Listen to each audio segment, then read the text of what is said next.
Сәлем балалар, дүние танудың екінші сыныбы 6-шы сабақ тақырыбы. Менің құқығым және міндетім.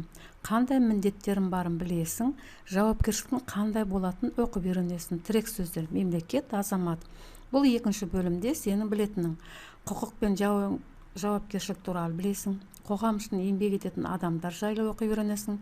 Еріктілер туралы мәлімет аласың. Қазақстан аумағы үлкен әрі халқының бірлігі жарасқан ел екенін білетін боласың. Құқық деген не? Конституция не үшін жазылады? Содан кейін өз құқыңды білесің бе? Зерттеп көр. Ата заңы туралы оқулықтан сендер біліп аласыңдар.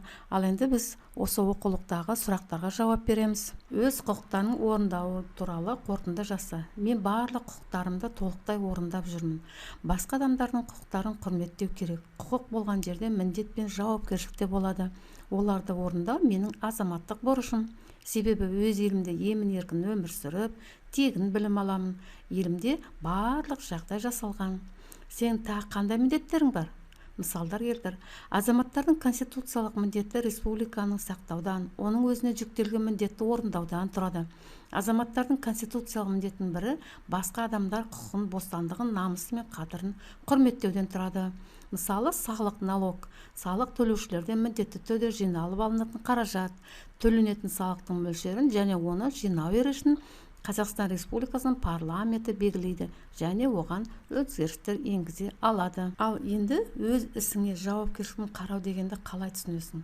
Менің ойымша, адам бойында белгілі бір істі, тапсырылған міндетті орындап, жүзеге асыруынан байқалатын адамгершілік қасиеті өз ісіне жауапкершілігін қарау деп түсінемін. Мысалы, сабағында күнделікті және уақытылы орындау, ата-анаң тапсырған жұмысы уақытымен жасап қою, жүктелген міндетті жауапкершілікпен жасау. Осындай іс-әрекеттен соң өз ортаңда сыйлы боласың. Неге балалар, бүгін біз құқық және ата заң, жауапкершілік туралы мәліметтерді білдік. Осымен сабағымыз аяқталды және дәптермен жұмыс істеңдер.